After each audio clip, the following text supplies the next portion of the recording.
bersama saya Karyanto dari Krida Sehat Channel. Sekarang Mas Agustik Johar akan memberikan satu pandangan bagaimana setelah beliau Oktober kemarin ya Mas Agustik ya dilantik sebagai Ketua 1 Pengurus Pusat Persatuan Ahli Farmasi Indonesia. Tentunya juga sebagai pengurus pusat tentunya juga punya satu program kerja, langkah-langkah strategi agar terjadi penguatan pada seluruh anggota PAVI di seluruh Indonesia. Ya, baik. Jadi selama lebih kurang 1,5 bulan, 2 bulan ini, memang banyak hal yang kita mau kerja keras untuk itu. Tapi yang lebih penting adalah periode 2022-2027 dengan terpilihnya Pak Budi Janus sebagai Ketua Umum, maka semua kita harus sudah meninggalkan perasaan munaslup. Jadi semua kita, baik yang di pusat maupun di daerah, Ketua PD, apalagi Ketua PC, harus satu visi bagaimana caranya bahwa PAVI ini organisasi yang besar, bahwa PAVI ini adalah organisasi yang benar dan organisasi yang harusnya dimiliki oleh semua. Jadi bukan hanya saya kasih tanda kutip pemenang Munaslup, bukan. Tapi ini adalah semua ketua PD. Ayo kita saling rangkul, kita sama-sama besarkan. Ketua PD besarkan PD-nya masing-masing, berkontribusi terhadap nasional. Karena kalau satu PD atau beberapa PD yang tidak berkontribusi, maka impact-nya akan ke nasional juga. Jadi buat saya, perbaikan-perbaikan yang kita anggap perlu ya kita akan lakukan. Tentunya ada proses untuk itu. Kita tidak bisa instan. Yang pasti, yang kita akan lakukan adalah servis atau pelayanan terhadap anggota itu harus tetap berjalan. Yang kedua, bahwa counterpart kita, pemerintah, baik itu Kemenkes, Balai POM atau KTKI, itu harus menjadi juga prioritas sehingga apapun program-program dan rencana kerja yang berhubungan dengan kita harus support. Untuk itu saya sendiri sudah beberapa kali ikut rapat yang diundang oleh KTKI dengan Pak Askar, kemudian pengurus-pengurus yang lain. Karena apa? Kita mau bahwa semua form bahwa PAVI sekarang tidak berbeda dengan PAVI yang lalu dalam hubungan pemerintah. Bahkan harusnya bisa lebih speed up karena dengan nanti sistem baru dengan ISTR, apakah itu dengan menggunakan web PAVI ataupun webnya KTKI. Buat saya yang penting bahwa kita menjadi speed up. Kemudian permasalahan-permasalahan yang selama ini menyangkut Nusantara Sehat, kemudian menyangkut pendataan STR. Jadi bayangkan pada saat beberapa waktu yang lalu pemerintah yang menanyakan ke kita berapa STR yang diterbitkan. Padahal itu datanya ada di pemerintah sendiri. Tapi alhamdulillah kan kita bisa support. Nah nantinya ini akan menjadi satu datanya dan kita semua harus dukung itu.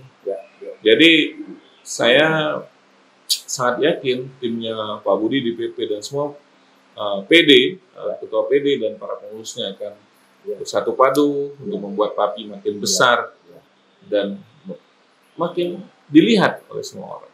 Dan peran tenaga teknis kefarmasian ini kan tersebar di berbagai sektor kesehatan. Jadi profesi yang sangat-sangat vital dalam mendukung berhasil tidaknya program kesehatan bangsa Indonesia. Apa pesan Mas Agustik terhadap teman-teman di seluruh daerah di Indonesia? Ya, berkontribusi semaksimal mungkin sesuai dengan apa yang harusnya kita kontribusi. Berbuat lebih adalah advance, tapi itu akan menjadi penting pada saat kita setelah menyelesaikan kewajiban-kewajiban kita. Contohnya kita aktif dengan kegiatan-kegiatan sosial di lingkungan kesehatan. Kegiatan-kegiatan sosial yang dilaksanakan oleh dinas-dinas kesehatan itu adalah advance. Tapi lakukan itu. Percayalah itu akan menjadi lebih baik. Dan mudah-mudahan juga jadi berkah dan pahala. Ya. Demikian bincang kita tentang Mas Agustik, tapi belum selesai nih. Di sesi terakhir, beliau akan menceritakan kisah suksesnya berkarir di sektor non-farmasi. Jangan lupa tonton video menarik kami lainnya. Insya Allah nanti itu akan ada solusinya bahwa masuk STR. STR kita belum ya. Karena KTKI sudah beberapa kali menyampaikan bahwa sooner or later akan gabung dengan ACE. itu solve problemnya. Nah, problem kedua, bahwa anggota ini adik-adik semua yang menyaksikan saya ketuk ini, bahwa anggota itu hanya datang ke organisasi pada saat dia butuh. Ya, ya. Padahal saya kasih contoh di Sumsel, kami itu ada Biro Hukum dan Pembelaan. Ya.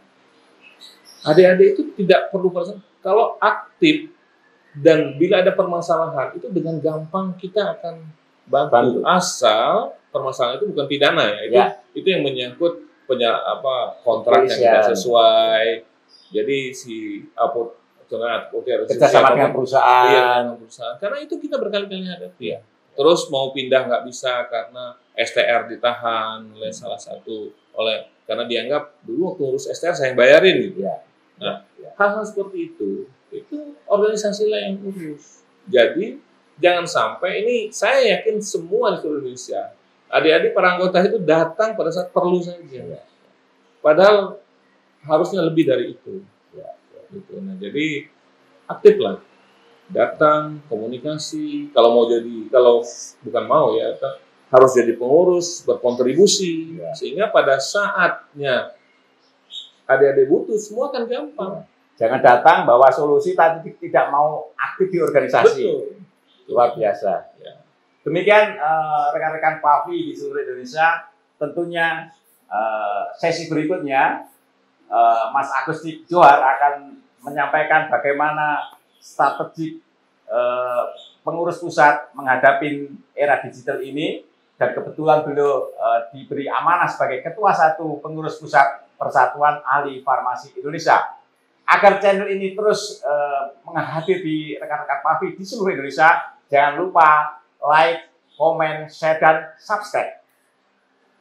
Hai sahabat lidah sehat di seluruh Indonesia, lebih khususnya rekan-rekan Persatuan Ahli Farmasi di seluruh Indonesia, pada sesi terakhir ini Mas Agustik akan menceritakan bagaimana berkarir di sektor non-farmasi. Tentunya ini sangat menarik, punya background pendidikan farmasi tapi sukses berkarir di bidang non-farmasi. Nah, tentunya beliau akan menceritakan dulu bagaimana dulu mengawali karirnya sesuai dengan bidang keilmuan saat sekolah di farmasi. Silakan Mas Agustik.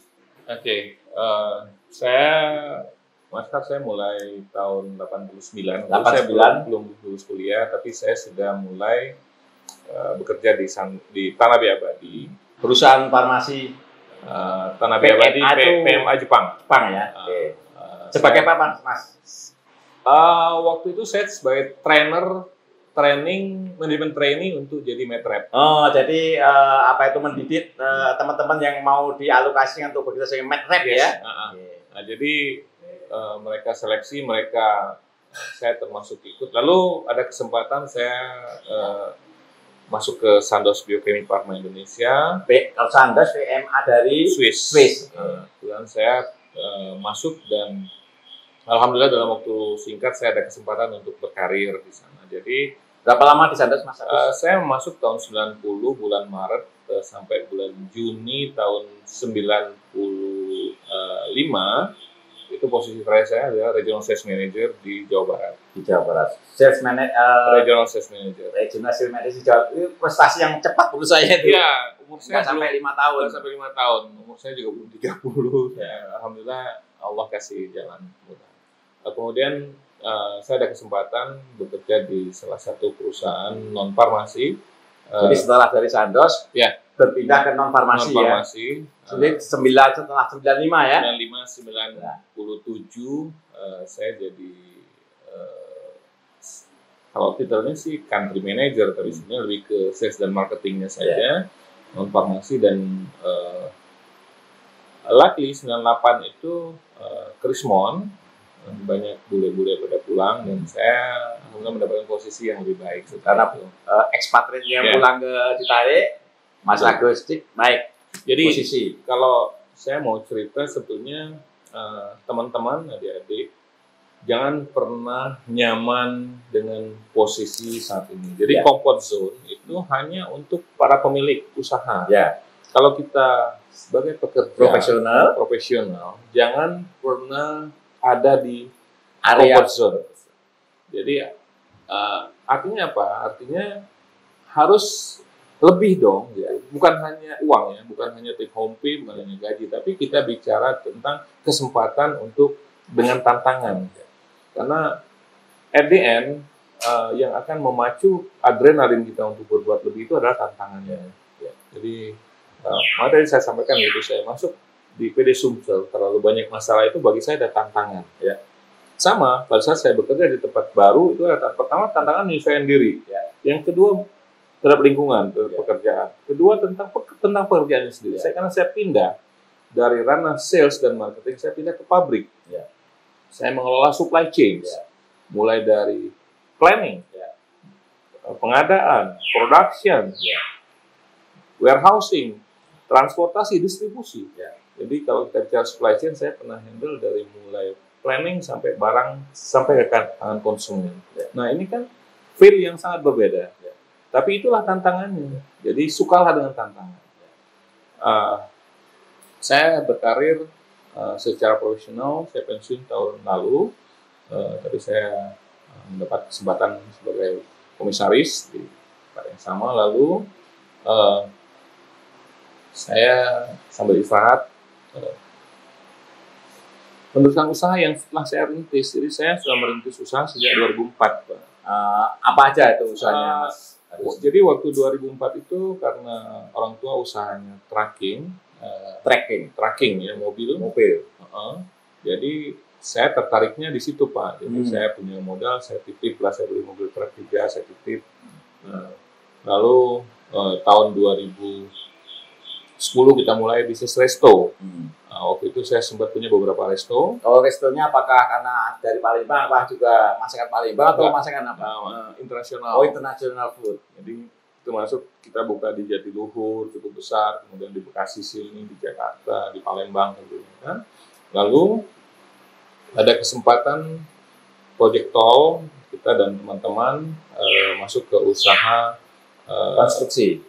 Stone crusher, lebih ke stone crusher, memecah batu. Jadi waktu itu ada teman yang cukup dekat dengan yang punya project, jadi ya kita berani, kita dapat investor, kita kelola, dan ya, walaupun hasilnya tidak sesuai dengan apa yang, tapi itu bisa berjalan. Ya. Jadi tadi saya sampaikan, saya ini sebenarnya bangsawan, bangsanya karyawan. Cuma karena saya tidak pernah puas dengan zona saya, akhirnya saya berbuat lebih. Dari konsisten ke persisten tadi ya. Itu jadi berbuat lebih itu salah satu di pekerjaan juga begitu. Selain pekerjaan tentunya saya lihat ada kesempatan untuk usaha, walaupun saya tidak terlibat langsung, tapi saya sebagai founder, sebagai komisaris di tempat usaha itu. Dan alhamdulillah itu bisa jalan. Jadi buat teman-teman, adik-adik semua, terutama anggota PAPI, pesan saya cuma satu, jangan pernah nyaman. Buat selalu tantangan untuk dicapai. Dan itu insya Allah akan baik buat, pertama buat adik-adik saya, kemudian buat keluarga. Tentunya dengan kita makin posisi makin baik, usaha ada dan berhasil, tentunya juga economic scale kita juga akan naik. Kan adik-adik pasti mau jalan-jalan ke mana-mana, kalau punya kendaraan bagus, pasti. Ya. Semua orang manusia, tapi itu lakukan dengan benar. Bagaimana lakukan dengan benar?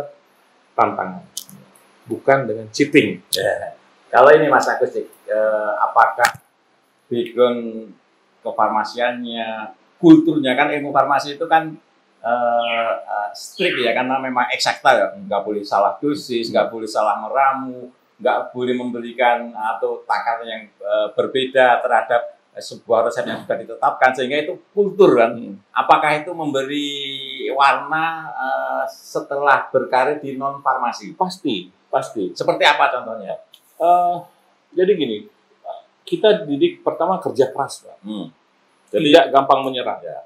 Terus itu modal. Iya, modal. Dan yang ketiga itu yang penting, Pak, berintegritas. Ya. Kita tidak boleh salah. Karena kita punya kode etik ya. Iya, kita punya kode etik. Kita di sekolah dulu diajarkan ilmu tentang hukum kefarmasian khususnya kan. Dan kita tahu rambu-rambu yang harusnya, yang boleh atau yang tidak boleh. Dan jadi kalau saya harus akui Pak bahwa sekolah di farmasi itu membuat saya bisa seperti ini. Karena belum tentu kalau saya sekolah SMA atau kuliahnya lain gitu kan belum tentu akan menjadi seperti ini. Tapi itu ya jalan Allah yang sudah diatur, yang kita hanya mengikuti yang itu. Tapi itu akan sangat bermanfaat kalau kita tidak berhenti, tidak pernah merasa puas. Jadi kalau dibilang waktu saya ditanya tentang kalau pensiun mau ngapain, mau istirahat, saya bilang mungkin istirahat sebentar. Tapi one day I will be back. Karena saya bukan orang yang terbiasa habis subuh di depan TV, pegang remote, minum kopi di sofa. Saya bukan orang itu. Jadi saya biasa bergerak. Makanya saya olahraga juga saya banyak. Gitu. Jadi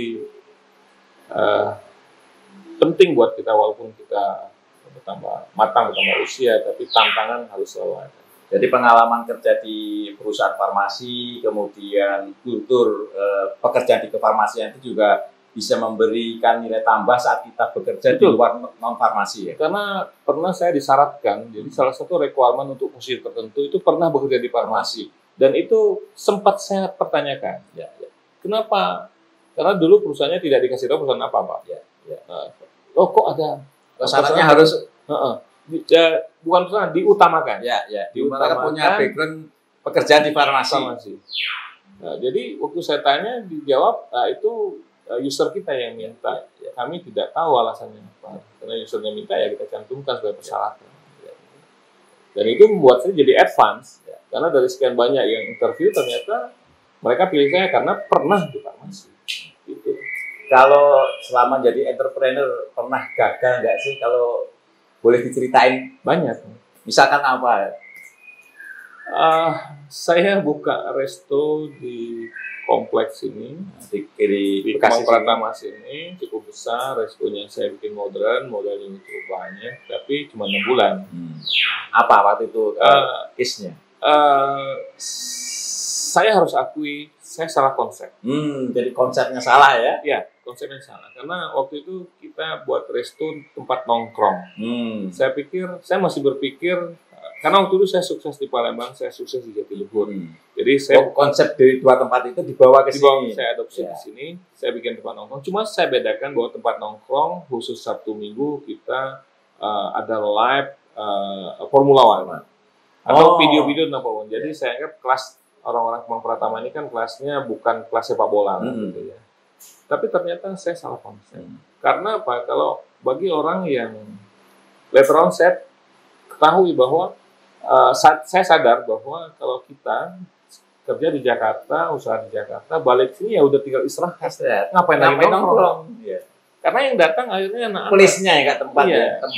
Tempatnya salah ya, walaupun kontrak beberapa tahun, ya akhirnya saya tutup, Pak. Itu salah satunya ya.